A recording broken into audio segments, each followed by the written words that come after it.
أشهد أن لا إله إلا الله وحده لا شريك له وأشهد أن محمدا عبده ورسوله لا نبي بعده. اللهم صل على سيدنا محمد وعلى آل سيدنا محمد. وقال الله تعالى في كتابه الكريم: أعوذ بالله من الشيطان الرجيم. بسم الله الرحمن الرحيم.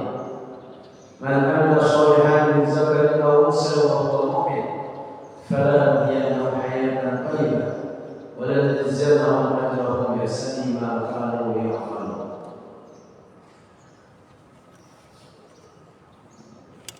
Alhamdulillah wa syukurina ala Bapak sekalian hormat Allah Subhanahu wa taala, di pagi hari ini kita dari syukur kita kepada Allah Subhanahu wa taala karena kita semua yang hadir pada subuh hari ini diberikan kesehatan oleh Allah Subhanahu wa taala. Amin. Yang dulu waktu saya masih muda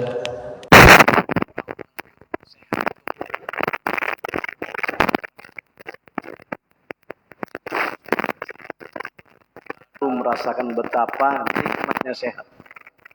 Bapak-bapak kalau sakit gigi, nggak usah 5, 1 aja udah datang ke masjid. Yang sakit parut bisa datang ke masjid. Oleh karena itu sehat nikmat yang luar biasa yang diberikan oleh Allah kepada kita. Apalagi kalau kita ke rumah sakit, ratusan orang yang sedang dirawat, yang sehari, 2 hari, sebulan, 2 bulan. Saya punya keluarga yang tidur di tempat tidur udah setahun lebih tidur aja. Umurnya udah di atas 80 tahun. Oleh karena itu, sehat adalah nikmat terbesar yang diberikan oleh Allah kepada kita. Biar harta ratusan miliar. Mungkin Bapak ingat seorang pengusaha besar di Italia. Ketika kena COVID, pesawat aja dia bisa beli. Tapi begitu kena COVID, tidak ada artinya seluruh hartanya katanya. Ketika dia terbaring di rumah sakit selama 2 bulan, dia katakan hartanya semua tidak ada artinya. Betapa mahalnya kesehatan. Alhamdulillah. Yang kedua, Bapak sekalian, kita semua yang hadir di sini, alhamdulillah diberikan waktu atau kesempatan oleh Allah SWT untuk sama-sama hadir di masjid ini. Banyak juga saudara kita yang sehat, tapi sebelum subuh sudah harus mencari nafkah. Ada yang ke laut kalau dia nelayan, ada yang menjadi ojek online, atau yang berdagang di pasar, penjualan. Pasar Segiri kalau Bapak lewat jam 3, alhamdulillah ada juga yang sholat subuh. Alhamdulillah. Separuhnya kebayang. Karena itu kita semua yang hadir di sini syukur kepada Allah Subhanahu wa taala diberikan nikmat sehat dan nikmat waktu kesehatan. Oleh karena itu Rasulullah SAW mengatakan 2 nikmat umatku yang sering dilupakan kata Rasulullah, yaitu nikmat sehat dan nikmat kesempatan atau nikmat waktu. Yang ketiga, Bapak Ibu sekalian, kita semua hadir di sini, alhamdulillah dengan rahmat Allah mendapatkan hidayah, petunjuk menjadi muslim dan muslimat. Penduduk bumi sekarang jumlahnya 8 miliar. Yang muslim 2 miliar kurang lebih, atau 25%. Walau demikian, karena kita di Indonesia mayoritas, tidak terasa. Coba pian ke Amerika, Eropa, Australia, sebagian Afrika, minoritas. Dulu waktu saya anggota DPR RI, bulik Jumat, Senin ke Jakarta. Karena anak istri tidak ikut Jakarta. Sepanjang jalan belum ada tol waktu itu. Sepanjang jalan Balikpapan Samarinda, tol belum ada. Sepanjang jalan Balikpapan Samarinda, lebih 30 masjid ulun singgahi Pak. Singgah untuk sholat subuh, kalau karena singgah untuk bekami, dan sebagainya. Dalam 120 km Balikpapan Samarinda, lebih 50 masjid dan musola sepanjang jalan itu. Pian berjalan di Amerika, 300 km belum mendapat masjid. Kira-kira. Jadi kita di Indonesia ini alhamdulillah mayoritas. Tapi yang lebih penting lagi, kita menjadi muslim dan muslimat. Dan ini adalah nikmat terbesar yang diberikan oleh Allah kepada kita. Al-yauma akmaltu lakum dinakum wa atmamtu alaikum nikmati wa raditu lakumul Islam madinah.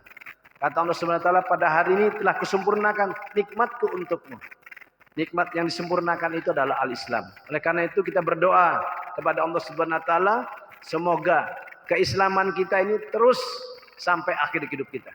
Dan anak cucu kita terus menjadi muslim dan muslimat sampai hari kiamat. Betapa banyak kita bertemu dengan sebagian orang yang auzubillah min dzalik. Anak cucunya kemudian murtad. Saya ada teman, Pak, begitu anaknya murtad, berhari-hari menangis. Anak-anaknya murtad. Ini musibah paling besar dalam kehidupan keluarga kita adalah ketika ada keluarga, teman, saudara kita yang murtad dari Islam. Yang keempat sekalian, kita semua yang hadir di sini, alhamdulillah, walaupun kita tidak bisa mengukur kadar iman kita semua, tapi kita menjadi orang yang beriman. Yang dengan iman itu kita melaksanakan sholat 5 waktu. Yang dengan iman itu kita melaksanakan puasa Ramadan. Yang dengan iman itu kita melaksanakan zakat, infak, dan sedekah.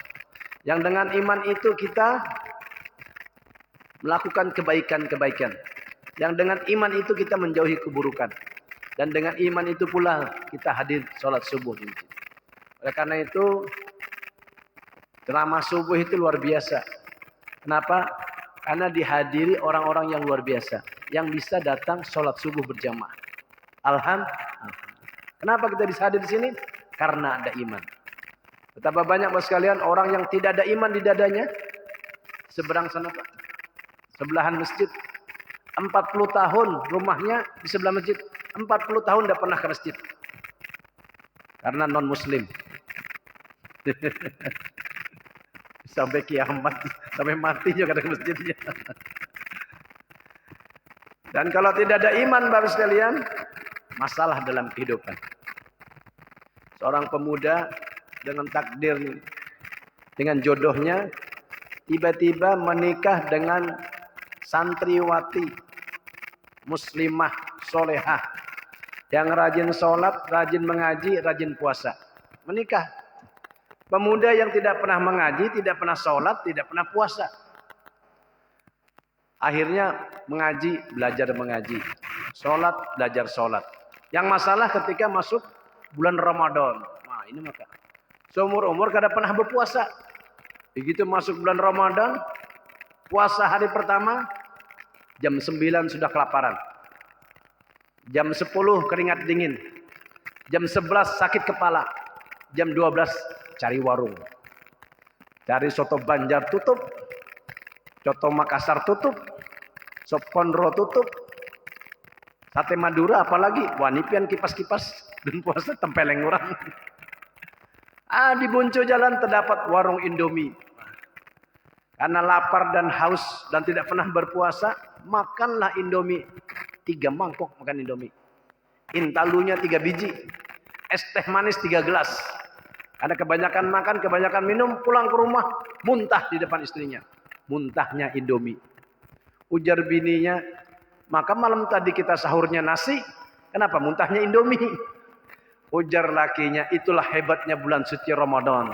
Yang dimakan nasi, keluarnya Indomie. Ini waluh ini. Yang ada pengalaman pribadi, jangan angkat tangan. Bapak Ibu sekalian yang dirahmati Allah Subhanahu wa taala, alhamdulillah. Suatu ketika Rasulullah SAW hendak khutbah Jumat. Pada tangga pertama Rasulullah mengucapkan amin. Naik lagi tangga kedua, Rasulullah mengucapkan amin. Naik lagi tangga ketiga, Rasulullah mengucapkan amin.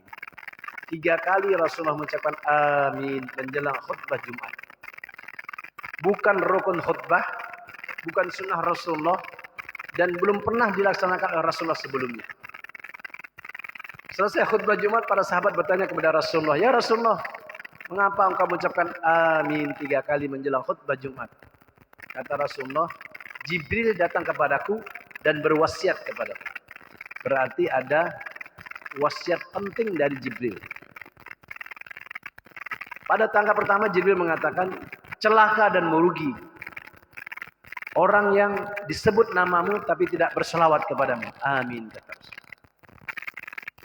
Ini perintah tentang wajibnya berselawat kepada Rasulullah sekaligus buah daripada cinta kepada Rasul. Makanya Allah Subhanahu wa taala berfirman, "Innallaha malaikatahu yusholluna 'alan nabi, ya ayyuhalladzina amanu shollu 'alaihi wa sallimu taslima." Sesungguhnya Allah dan malaikat berselawat kepada Nabi. Hai orang-orang beriman, berselawatlah kepada Nabi. Allah dan malaikat saja berselawat kepada Nabi. Dan kita disunnah, diwajibkan untuk berselawat kepada Nabi. Oleh karena itu kalau disebut nama Nabi Muhammad SAW, diwajibkan kita untuk berselawat dengan model-model selawat minimal Allahumma sholli ala Muhammad. Pada tangga kedua, Jibril berwasiat lagi kepada Rasulullah. Apa kata wasiat Jibril? Celaka dan merugi orang yang sempat hidup bersama kedua orang tuanya, tapi tidak menghantarkan dia masuk surga. Amin, kata Rasul. Wasiat yang kedua ini kaitannya dengan birrul walidain. Pada tangga ketiga, Jibril berkata lagi kepada Rasulullah. Apa kata Jibril? Celaka dan merugi orang yang sempat hidup di bulan suci Ramadan, tetapi tidak terampuni dosa-dosanya. Amin, kata Rasul. Ada 3 wasiat penting yang disampaikan Jibril kepada Rasulullah menjelang Rasulullah khutbah Jumat. Pertama adalah selawat kepada Rasulullah sebagai satu bagian daripada kewajiban kita kepada Rasulullah. Apa kewajiban kita kepada Rasulullah? Yang pertama adalah ma'rifatur Rasul, mengenal Rasul. Yang kedua mahabbatur Rasul, mencintai Rasul. Kemudian yang ketiga meneladani Rasul. Yang keempat ridho kepada Rasul. Dan yang kelima berselawat kepada Rasul. Ini mungkin kita bahas dalam kesempatan lain. Yang kedua, birrul walidain. Bapak Ibu sekalian yang dirahmati Allah Subhanahu wa taala, izinkan saya menyampaikan beberapa kisah penting terkait dengan birrul walidain. Di zaman Rasulullah SAW ada seorang sahabat yang bernama Alqamah. Mungkin Bapak pernah mendengar kisah ini. Izinkan saya mengulanginya. Alqamah ini sahabat yang soleh. Sholat 5 waktu berjamaah di masjid imamnya Rasulullah. Semua orang kalau ditanya tentang Alqamah, sepakat beliau orang baik, orang soleh.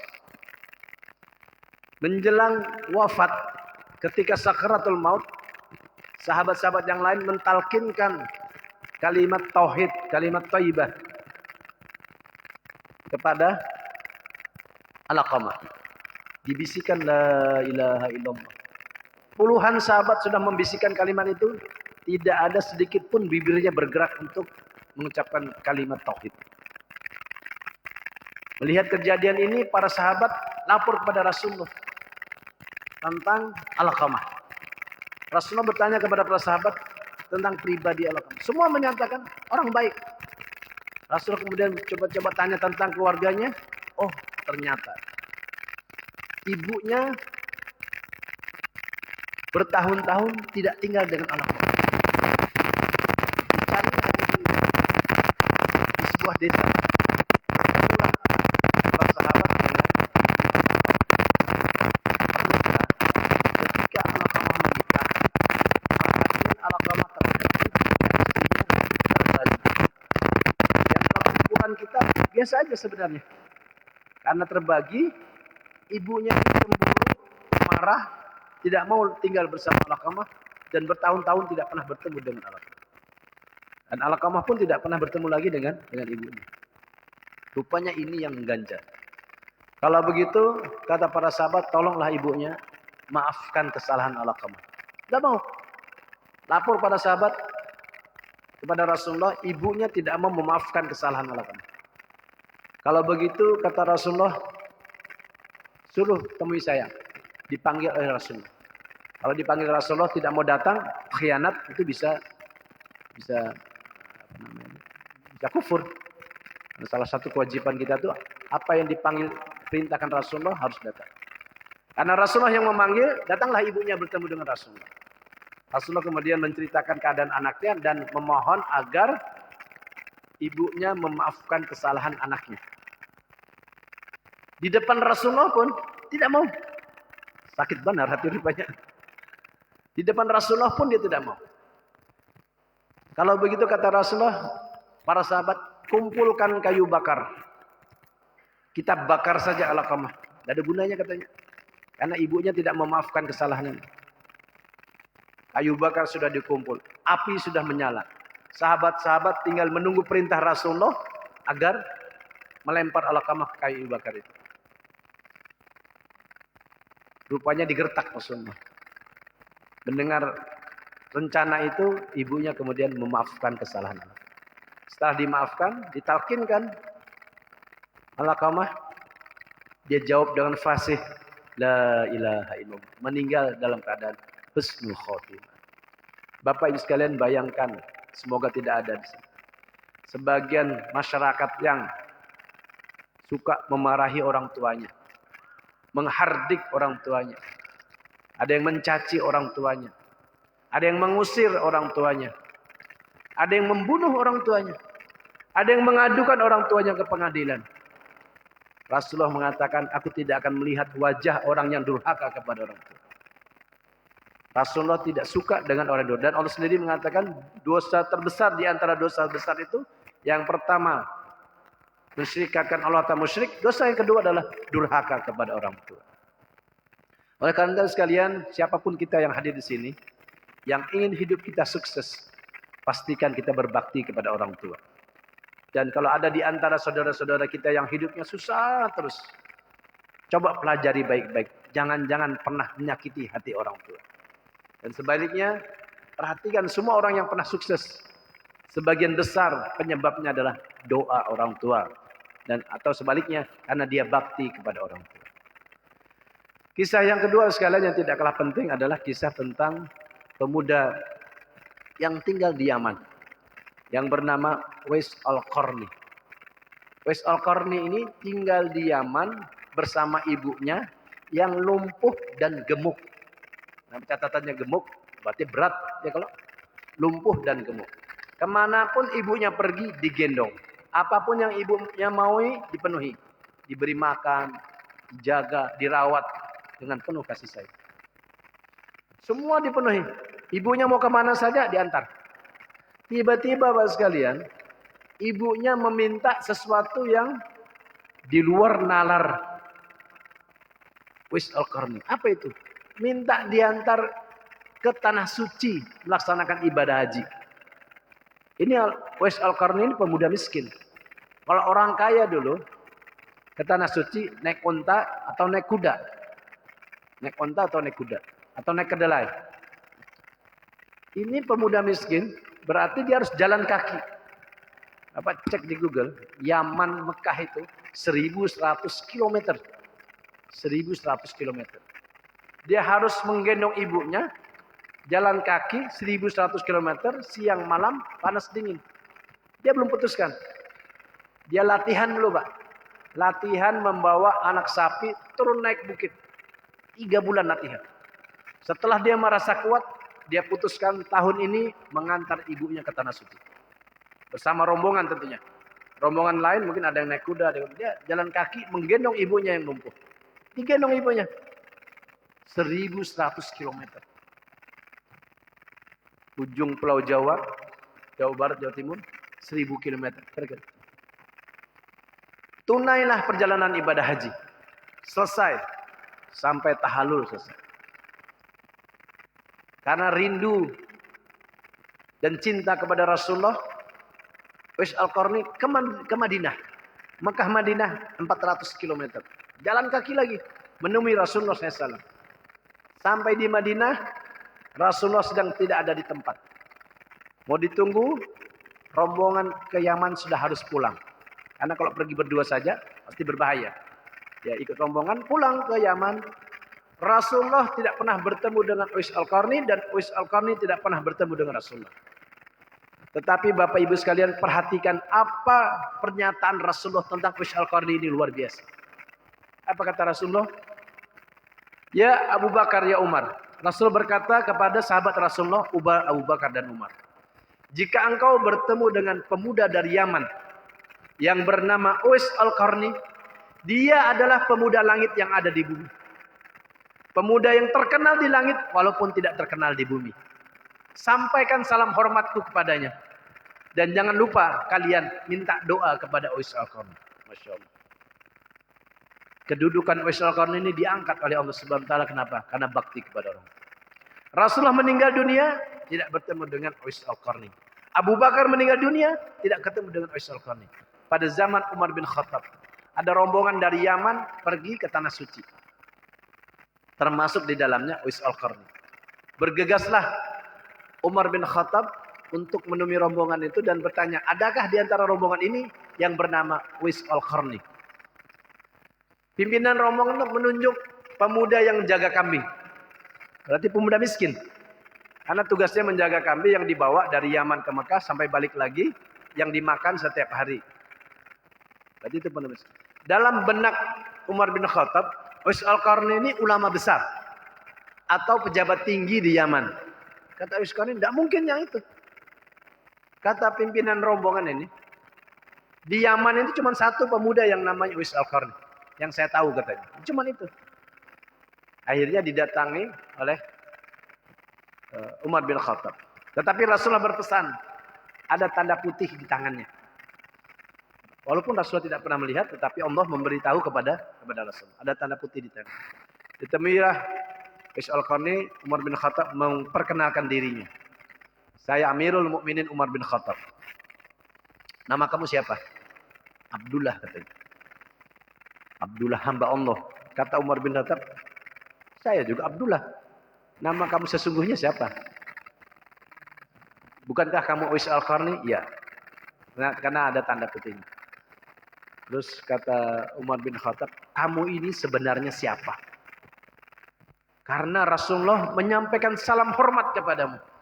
Dan kata Rasulullah, kamu adalah pemuda langit yang ada di bumi. Dan kata Rasulullah, saya diminta untuk minta doa kepada. Saya disuruh untuk minta doa. Bayangkan, Khalifah Abu Bakar dan Umar, dua khalifah terbesar, sahabat utama Rasulullah, Abu Bakar dan Umar, yang keimanannya tidak ada bandingannya. Disuruh minta doa kepada seorang pemuda miskin yang bernama Uwais Al-Qarni. Kata Uwais Al-Qarni, saya bukan siapa-siapa. Coba kamu ceritakan. Dia ceritakanlah kehidupannya bersama ibunya. Sampai perjalanannya dari Yaman ke Mekah dan ke Madinah. Kata Umar bin Khattab, Masya Allah. Pantas kedudukanmu diangkat oleh Allah Subhanahu Wa Taala. Karena baktinya kepada orang tua tidak ada tandingannya. Baktinya Uwais Al-Qarni ini tidak tandingannya dengan siapapun sampai sekarang. Diangkat kedudukannya, diberikan kehormatan oleh Allah Subhanahu Wa Taala, menjadi disebut sebagai pemuda langit yang ada di bumi. Kata Uwais Al-Qarni, ya Amirul Mukminin, setelah ini jangan temui saya lagi. Kenapa?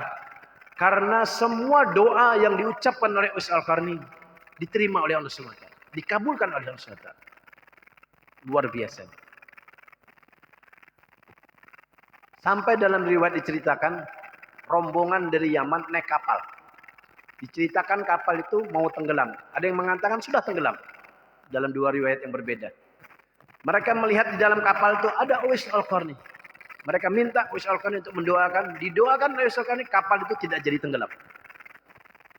Karena semua doa yang diucapkan Uwais Al-Qarni dikabulkan. Ini kalau seandainya Uwais Al-Qarni itu hadir sekarang, caleg-caleg itu minta doa sama Uwais Al-Qarni. Luar biasa. Nah sekalian,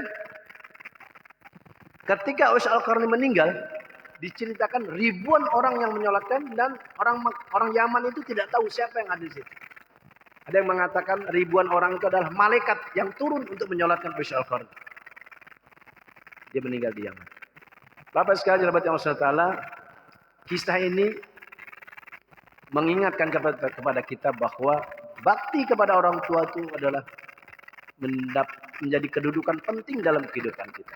Sampai-sampai malaikat Jibril berwasiat kepada Rasulullah. Bayangkan, malaikat Jibril berwasiat ketika Rasulullah mau hendak khutbah Jumat. Apa kata malaikat Jibril? Celaka dan merugi orang yang sempat hidup bersama kedua orang tuanya, tapi tidak menghantarkan dia masuk surga. Oleh karena itu sekalian, mungkin ada adik-adik yang orang tuanya masih hidup. Yang orang tuanya masih hidup, kesempatan emas untuk mendapatkan surga Allah.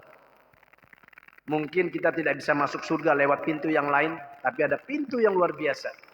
Yang kata Rasulullah, di surga nanti ada pintu utama yang berada di tengah-tengah.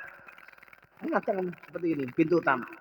Pintu utama itu disebut dengan pintu birrul walidain. Pintu yang disediakan bagi orang yang berbakti kepada orang tua. Kita ini kadang-kadang miris juga. Sinetron-sinetron di televisi tidak mendidik anak-anak kita. Bapak lihat itu. Yang memarah-marahi orang tuanya, nunjuk-nunjuk. Walaupun acting saja. Tapi diulang-ulang tidak mendidik anak-anak kita. Yang di depan orang tuanya membanting pintu. Yang di depan orang tuanya melempar barang-barang. Yang marah-marah dengan orang tuanya. Sinetron seperti itu saya amati banyak. Yang membuat anak-anak kita akhirnya berkesimpulan biasa saja. Kalau kita bahari macam jangankan itu. Lewat di depan ruang tua saja tidak tunduk. Tempeleng. Harus tunduk. Bahasa Banjar itu 4 lalu, ya kan? Tabe gitu. Tunduk. Orang tua kita mengajarkan. Dan saya catat betapa banyak orang yang sukses hidupnya karena bakti kepada orang tua. Oleh karena itu kalau orang tua kita masih hidup, cintai orang tua kita. Sayangi orang tua kita. Beri hadiah yang membuat orang tua kita senang. Dulu bapak saya meninggal umur 78. Ibu saya meninggal umur 63. Kalau ibu saya itu, apa namanya nih, 2 hari sebelum meninggal, dia kan suka, mungkin bapak tahu itu, samping Robinson itu, ada penjual gorengan. Itu lebih 30 tahun. Ya sampingnya sekarang dia di samping. Ada gorengan pak, sore jualannya. Itu langganan ibu, langganan saya sampai sekarang. Nah, karena saya tahu langganan ibu situ, saya suatu ketika saya di mall Mesra Lembu Suwana. Saya belikan kue sus. Kata ibu saya, "Gak usah beli kue-kue mahal," katanya. Pisang goreng. Pergi lagi saya. Sudah belikan kue ini, pergi lagi cari pisang goreng untuk membahagiakan orang tua. Bapak saya meninggal umur 78. Selisih 10 tahun dengan ibu. Saya pesan kali 3 sama adik saya katakan, apapun yang diminta Bapak, beri. Apapun yang dia inginkan, penuhi. Kalau ibu saya meninggal dalam keadaan berudu mau sholat subuh. Berudu, jatuh, meninggal. Nah, bapak saya sebelum meninggal, sempat saya bacakan Yasin beberapa kali. Kemudian meninggal. Mertua saya meninggal, persis 10 kali saya baca Yasin, terus meninggal. Persis bacaan Yasin yang ke-10, dia meninggal. Nah, sekalian, sekali lagi, pentingnya bakti pada orang tua, apalagi kalau masih hidup. Bagaimana kalau orang tua kita telah meninggal dunia? Nah, ini masalah. Kalau orang tua kita telah meninggal dunia, maka menurut catatan saya kira-kira ada beberapa kewajiban kita yang kita berikan kepada orang tua kita yang telah meninggal dunia. Yang pertama, jalankan wasiatnya. Mungkin ada orang tua yang berwasiat, ada yang wasiatnya itu bersyarat, ada yang bisa dilaksanakan langsung. Bersyarat itu misalkan, kalau saya meninggal bangunkan masjid. Syaratnya kan berarti ada duit kan. Atau tanahnya sudah diwakafkan. Tidak boleh. Kalau sudah diwasiatkan tanahnya untuk masjid, tidak boleh digunakan. Ada keluarga saya, pesannya kepada saya. Saya ingat betul dia pesan. Kalau saya meninggal katanya, ingatkan anak-anak saya, agar setiap Idul Adha, potong 1 hewan kurban. Saya beritahu anak-anaknya. Sudah meninggalnya itu sudah 5 tahunan. Sampai sekarang alhamdulillah. Di masjidnya dekat rumahnya keluarga saya itu, saya sampaikan kepada anaknya. Kebetulan dia punya kos-kosan. Saya bilang, simpan uang itu, ini wasiat bapakmu. Tiap tahun potong hewan kurban. Nah, itu contoh. Ya wasiat ini, kalau ini kan wasiatnya bersyarat. Kalau tidak ada uang berarti kan tidak. Tapi ada wasiat-wasiatnya mungkin yang tidak harus bersyarat. Yang kedua sekalian, kalau orang tua kita meninggal dunia, maka yang kedua melunasi utang-utangnya. Apalagi kalau baru meninggal, temui kerabat-kerabatnya, teman kerjanya, informasikan. Apalagi sekarang kan ada WA. Sampaikan di grup-grup, bapak saya sudah meninggal dunia, mohon diampunkan, mohon dimaafkan, mintakan doa. Kalau ada utang piutangnya, hubungi saya. Itu harus. Bukan basa-basi, harus serius. Harus serius, apalagi mohon maaf. Kalau ada bapaknya yang pengusaha. Pengusaha ini kan pinjam uang karena untuk menghidupi usahanya. Itu harus ada catatan-catatan. Bukan pengusaha juga ada. Siapa saja itu pasti. Kadang-kadang kita berutang. Di antara kita ini kan, kalau dihitung-hitung ini jumlah utangnya semua ini kamu bangun masjid ini dikumpulkan kita. Ada utangnya. Suatu ketika setelah bapak saya meninggal, saya tahu tempat-tempat dia makan. Saya datangin. Saya datang ke apa namanya ini? Soto Madura. Ini langganan bapak saya. Yang di Jalan Agus Salim, pindah ke dalamnya kan. Pindah ke stadion. Saya datangin. Saya cerita, Bu, kenal? Oh iya, kenal katanya. Mau tanya, Bu, siapa tahu ada utangnya, makan belum bayar. Mana bapakmu katanya? Dia bilang gini, bapakmu mana? Sudah meninggal, kaget dia. Pantas katanya lama enggak ke warung ini. Sudah meninggal, sudah beberapa bulan saya datang. Saya tanya, siapa tahu ada utang yang belum bayar. Oh, kata penjual soto Madura itu, tidak ada utangnya, Pak. Justru kalau dia makan, dibayarin tuh orang-orang di sekitar. Alhamdulillah. Jadi, utangnya. Yang ketiga sekalian, menjalin silaturahim dengan kerabat-kerabatnya. Salah satu sunnah amalan yang harus kita lakukan. Kalau orang tua kita meninggal dunia, kalau kita ke satu tempat dan kita anggap itu sebagai teman, kerabat, keluarga, perkenalkan. Kita anak fulan bin fulan. Saya kalau ada keluarga yang jauh, saya kenalkan bapak saya. Bahkan kalau dia belum tahu, kakek saya kenalkan. Mungkin dia tidak kenal bapak saya, kenal kakek saya. Ada orang yang tidak kenal bapak saya, kenal kakaknya bapak saya.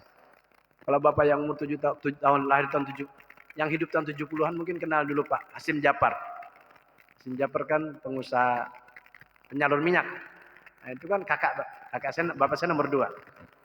Kalau mereka tidak kenal bapak saya kenalkan Hasim Japar. Oh, bapak saya adiknya. Cerita. Nah, yang keempat, menceritakan kebaikan-kebaikan orang tua kita.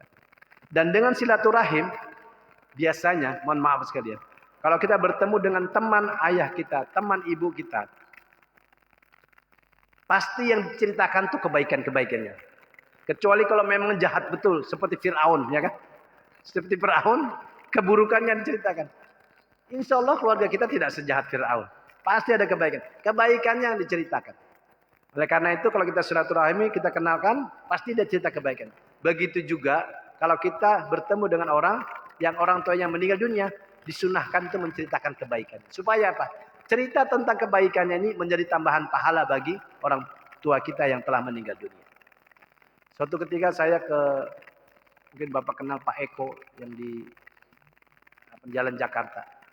Mertuanya itu tinggal di hadapan rumah ibu saya di Jalan Pramuka. Ibu saya dulu kan cateringan. Cateringan masih pakai kayu Pak Haji. Kayak tahun 80-an sampai tahun 90. Kalau cateringan itu ibu saya selalu masaknya itu berlebih. Nanti muka kiri, kanan, muka belakang itu pasti dapat bagian makanan. Begitu saya datangin ibu mertuanya Pak Eko, saya kan, Pak, Bu, saya anaknya buat. Waduh, nangis dia. Dia bilang, Alhamdulillah. Saya puas katanya makan makanan ibumu katanya. Saya tidak bisa balas katanya. Jadi cerita kebaikan itu menjadi tambahan pahala bagi orang tua. Oleh karena itu yang keempat adalah, yang pertama tadi menjalankan wasiatnya, yang kedua melunasi utang-utangnya, yang ketiga apa tadi? Menjalin silaturahim dengan kerabatnya, yang keempat menceritakan kebaikan. Yang kelima sekalian, melanjutkan kebiasaan baiknya. Jadi mungkin di antara orang tua kita ada yang setiap Jumat bagi nasi Jumat, lanjutkan kebiasaan. Mungkin ada di antara orang tua kita setiap Ramadan bagi-bagi sarung, lanjutkan. Mungkin ada di antara orang tua kita setiap Idul Fitri bagi-bagi mobil, lanjutkan. Mobil-mobilan masih betul. Itu namanya yang kelima adalah melanjutkan kebiasaan baik orang tua kita. Apa kebiasaan baik orang tua kita? Pasti ada. Ibu saya, ini bukan bermaksud berlebihan. Karena ibu saya bukan ulama, bukan orang hebat. Ibu saya itu, kebiasaan baiknya, kan dulu masih ingat Pak, kalau orang dari Hulu, tidak ada penginapan kan? Yang dari Luakulu, dari Melak, dari Tenggarong, datang ke Samarinda, nginap di rumah. Ibu saya itu kalau ada tamu, kita dimarahi. Kalau tidak menyediakan teh. Kalau kita tidak buatkan teh, kita yang dimarahi. Dan kalau agak lama, diberi makan. Apapun yang ada di rumah kasih makan. Apakah telur, kah, ikan asin, pokoknya kalau dia jauh kasih makan. Dan yang diberi makan ibu saya itu udah ribuan orang mungkin. Yang kos di rumah ibu saya, itu mulai orang Jawa, orang Dayak, orang Banjar, orang Kutai, orang Cina juga ada. Orang Bugis. Mungkin ada 10 suku. Jumlahnya udah ratusan. Bergantian. Dari yang kos itu, dari yang bayar normal sampai yang gratis. Tergantung latar belakangnya. Kalau ibu saya tahu ini orang susah, dosa bayar. Sampai seperti itu. Nah, yang menarik, saya terharu. Ibu saya bukan siapa-siapa. Waktu beliau meninggal, tahun 2000, yang datang itu ribuan. Ribuan. Dari Jum'at Pramuka itu mobil itu bersusun sampai ke jalan Pramuka luar itu. Saya sendiri kaget. Kenapa? Pertama ibu saya itu mengamalkan sunnah Rasulullah, memberi makan orang lain. Wa ta'imut ta'am itu sunnah Rasulullah. Yang kedua silu arham, silaturahim. Kalau ada yang pengantenan, ada yang sakit, pasti didatangkan ibu saya. Kalau kita tidak ngantar, kita yang dimarahi. Tidak ada yang sakit, ada yang pengantenan, dia mengamalkan Rasulullah, wa ta'imut ta'am wa silu arham. Memberi makan dan silaturahim. Walaupun Pak, kesalahannya ada, saya tidak ceritakan. Tapi secuil kebaikan itu dampaknya luar biasa. Dan saya yakin dia husnul khotimah. Kenapa? Meninggal dalam keadaan berwudu. Wudu, jadi di tempat wudu itu meninggal. Jatuh, diangkat terus meninggal. Tidak sempat sholat subuh. Mungkin mudah-mudahan wudunya mungkin sudah selesai. Karena saya tahu tempat biasanya wudu ibu saya itu di luar, tempat cucian piring. Dan ada apa namanya? Kalau bahasa Kutainya, kalau bahasa Jawanya dengklek, apa? Pesiwan, apa? Tahu kita bahasa? Ya, kursi halus itu. Nah, itu kalau ibu saya berwudu dia duduk di situ berwudu. Jadi jatuh itu kursinya itu masih ada di situ. Nah, sekalian, jadi yang kelima adalah melanjutkan kebiasaan baik. Yang keenam, saya singkat. Yang keenam, jangan lupa untuk terus mendoakan orang tua kita. Jadi dalam berbagai kesempatan, bahkan biasanya saya tuh ada waktu-waktu tertentu doanya satu aja. Doanya itu hanya satu, mendoakan orang tua, mendoakan anak, kemudian doa Robbana Atina. Jadi di antara doa ada yang doa yang panjang, nanti ada untuk sholat-sholat qalbiyah saya baca doa itu hanya untuk orang tua, untuk anak, dan doa sapu jagat. Dan yang terakhir sekalian, yang ketujuh, beramal diniatkan khusus untuk orang tua yang telah meninggal dunia. Makanya ada haji badal, ya kan? Orang tua kita telah meninggal dunia, belum haji, kita bisa hajikan. Namanya haji badal. Yang diniatkan untuk orang tua kita yang telah meninggal dunia. Ada umroh badal. Nah, ini bisa berkali-kali. Saya kalau waktu haji, saya waktu itu haji plus 25 hari. Sisanya itu kan masih puluhan hari. Hampir tiap hari saya umroh untuk bapak, untuk gantian, terutama untuk orang tua. Dan waktu itu masih muda, jadi pergi sendiri ke Tanim. Dari Tanim balik putar, kira-kira 2 jam selesai. Saya pergi habis asar, balik sebelum maghrib selesai. Nanti kalau habis isya pergi lagi, habis isya 2 jam selesai. Karena asal tahu aja, bahasa Arab sedikit-sedikit aja kan sampai bayar 10 rial ke Tanim balik lagi. Nah, itu ada haji badal, ada umroh badal. Ada bukan zakat. Infak sedekah untuk orang tua kita. Makanya Jumat kan kadang-kadang infak sedekah hadiahnya. Cuman jangan kebanyakan juga, Pak. Ada di masjid Pak membacakannya bertengah jam membacakan. Bisa enggak sih? Kalau terlalu banyak ditempel aja. Kalau sedikit enggak apa-apa. Itu juga salah sunnah. Kemudian para ulama berbeda pendapat tentang hal berikut, yaitu sholat hadiah. Pendapat pertama, tidak ada sholat hadiah. Nyamannya Bang, sholat dihadiahkan. Kata kelompok pertama. Kelompok yang kedua, boleh sholat dihadiahkan kepada orang lain. Kelompok yang ketiga, boleh tapi bersyarat. Hanya dari anak untuk orang tuanya.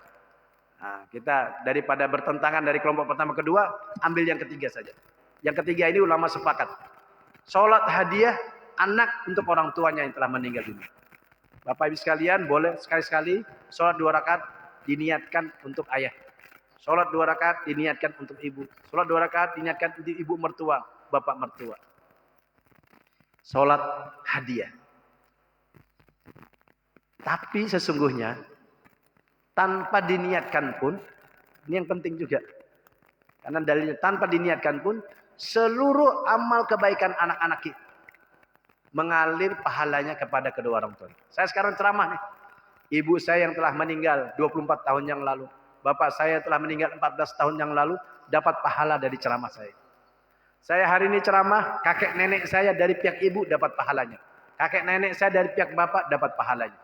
Makanya Ustadz Adi Hidayat mengajarkan kepada kita, kalau anak kita, terutama yang masih punya anak kecil, baru belajar membaca, baru belajar bicara, ayah dan ibunya lah yang pertama kali mengajarkan basmalah dan al-fatihah. Kenapa? Karena basmalah dan al-fatihah ini adalah surah dan kalimah yang paling sering dibaca dalam berbagai kesempatan. Ya kan? Minimal sholat 5 waktu, basmalah dan fatihah. Dalam berbagai acara kita buka acara dengan al-fatihah. Makanya itu, karena pahalanya langsung. Apalagi kalau anak kita menjadi ulama, menjadi umara, menjadi orang yang banyak berbuat kebaikan, seluruh pahalanya diberikan kepada orang tua kita yang telah meninggal dunia. Termasuk orang tua kita yang telah masih hidup. Oleh karena itu sekalian, bercita-citalah punya anak banyak. Jujur Pak Haji, ketawa Pak Haji. Karena ada ini Pak Haji, saya mohon maaf, punya teman di Jakarta, begitu menikah, kata anaknya, saya mudah-mudahan nanti aja Pak, Om, saya punya anak masih mau kuliah, istrinya masih mau kuliah, suaminya masih mau kuliah, sampai sekarang belum punya anak. Ini sekarang udah 10 tahun itu.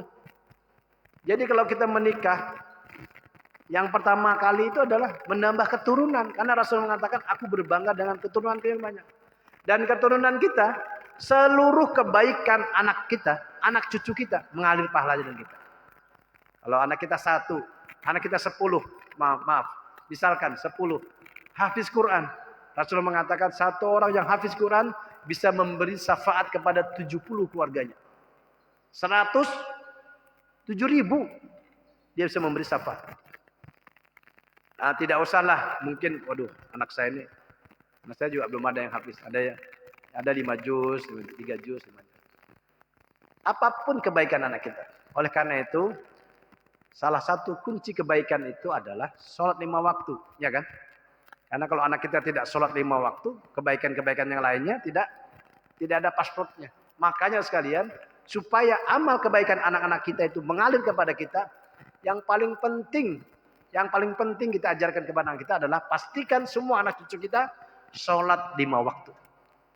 Urusannya berjamaah atau tidak, di masjid atau tidak, minimal sholat 5 waktu dulu. Kalau dia berkembang lagi berjamaah, berkembang lagi di masjid, kunci daripada terbukanya kebaikan yang lain. Oleh karena itu sekalian, di antara hal penting dalam hidup kita ini tadi adalah, pertama tadi birrul walidain, yang kedua pastikan anak-anak kita menjadi anak-anak yang soleh, dan kesolehan yang paling minimal itu adalah sholat 5 waktu. Saya hampir tiap hari Pak, kalau saya keluar kota, hal pertama yang saya tanyakan anak saya adalah, sudah sholat atau belum? Sudah makan? Itu aja, makan dan sholat. Makan supaya sehat, sholat supaya selamat. Yang lain, juarakah, kada juarakah, pintar karena itu belakangan. Tapi ini yang paling penting. Kenapa? Setidak-tidaknya kita sudah terjaga dari kewajiban orang tua ketika anak kita, mohon maaf, andaikan anak kita meninggalkan kewajiban, kita sudah terbebas dari kewajiban. Tapi jangan bosan-bosan. Anak saya umurnya sudah ada yang 20 tahun, tetap aja subuh-subuh digawil supaya sholat. Mudah-mudahan itu menjadi amal soleh. Bapak sekalian, itulah 7 hal yang harus kita lakukan ketika orang tua kita telah meninggal dunia. Yang pertama adalah menjalankan wasiatnya. Yang kedua, melunasi utang-utangnya. Yang ketiga, menjalin silaturahim dengan kerabat-kerabatnya. Yang keempat, menceritakan kebaikan-kebaikannya. Yang kelima, melanjutkan kebiasaan baiknya. Yang keenam, mendoakannya. Dan yang ketujuh, beramal diniatkan khusus untuk orang tua kita yang tadi. Kalau khusus itu Pak, pahalanya itu lebih cepat gitu. Apa nih, shortcut lebih cepat.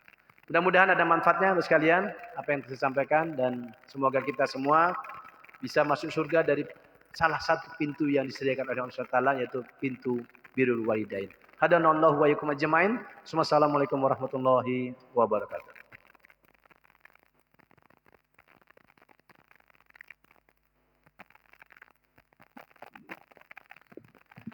Kita tutup dengan doa dan kita awali dengan Ummul Quran Al-Fatihah.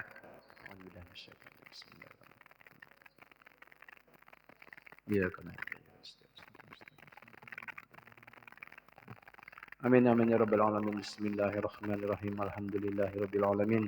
Wassalatu wassalamu ala asrofil anbiya'i wal mursalin wa ala alihi washabihi ajmain.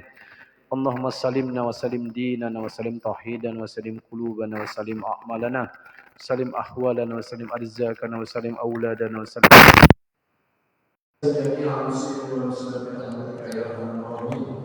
Allahumma inna nas'aluka salamatan fid din wa 'afiyatan fid jasadina wa ziyadatan fil ilmi wa barakatan fil rizqi wa tawbatan qabla al-maut wa rahmatan inda al-maut wa maghfiratan ba'da al-maut. Allahumma hawwin 'alaina fi syakaratil maut wa najatan minan nar wa 'afiyatan ihsan. ربنا ظلمنا انفسنا وان لم تغفر لنا وترحمنا لنكونن من الخاسرين. اللهم انا نسالك رضاك والجنه ونعوذ بك من شرك والنار. اللهم انك عفو كريم تحب العفو فاعف عنا. ربنا هب لنا من ازواجنا وذرياتنا قرة اعين واجعلنا للمتقين اماما. ربنا اتنا في الدنيا حسنه وفي الاخره حسنه وقنا عذاب النار. وادخلنا الجنه مع الابرار العزيز الغفار الرحيم. سبحان ربك رب العزة عما يصفون وسلام على المرسلين والحمد لله رب العالمين. Terima kasih.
Silakan jemaah sekalian pada sarapan pagi.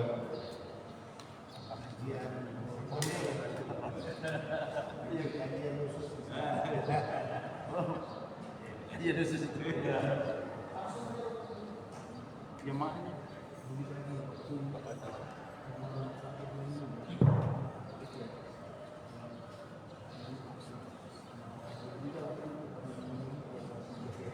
oh iya